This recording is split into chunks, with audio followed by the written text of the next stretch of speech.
Hello and welcome to another video where we are looking at our final piece, which is the pawn. Now, for those who have heard sayings where people are referred to as pawns in life, it means that they are the little guys or the little minions or the ones that are used to do the little jobs. But you will see very shortly that whilst the pawns are worth the least number of points, we will go through the pointing system at some later stage in this series. They're actually very versatile. They're probably the most complex piece, and they can gain a lot of value very quickly as we progress in a game. So first of all, how does a pawn move? Well, on its first go, a pawn could either move one space forwards or it could move two spaces forwards. After the pawn's first go, it can only move one space forwards at a time. Okay, that's the first thing.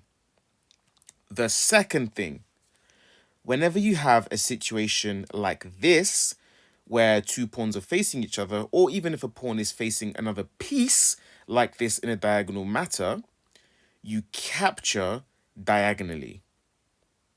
That's the second thing.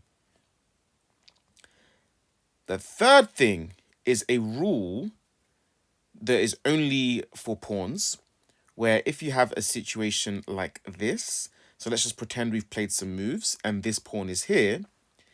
If you move the pawn that I have here on e2, my white pawn, two spaces forwards, then on this go and on this go only, your pawn can actually take like this.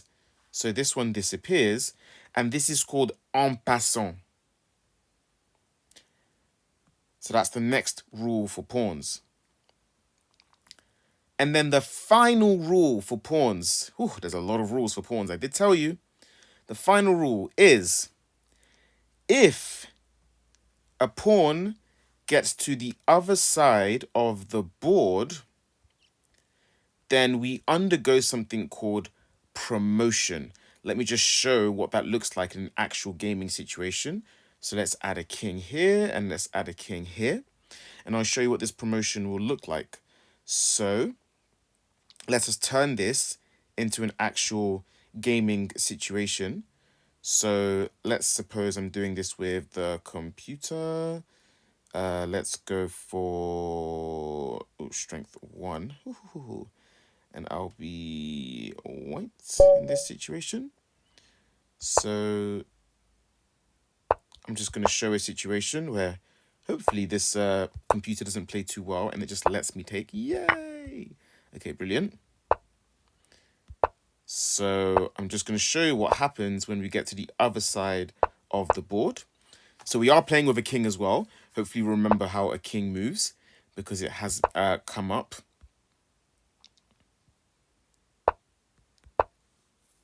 So, okay, now the pawn has gotten to the other side of the board, or we're about to do that, and we promote. What does promote mean?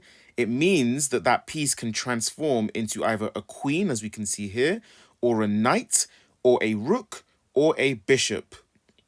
In a lot of situations, you would want to turn into a queen, but there are some situations where you would not want to turn into a queen. It might actually be more beneficial to turn into a rook or even a knight or a bishop, and we will see all of these kinds of examples in subsequent videos. So here we go. This is promotion, and now I'm playing with just a king and a queen. Let me know if you're able to win from this position with white and how you might go about doing that. I'd like to know your engagements in the comments. That's it for this video where we've introduced how the pawn moves. And in the next few videos, we'll show some examples of little games and strategies and tactics with the pawns. Okay, and that's it for this video. Take care for now. You now know how all of the pieces in chess move, and you've probably got even a little bit of a sense of strategy and tactics, and you know how checkmate works as well, and you know stalemate as well. You should be proud of yourself.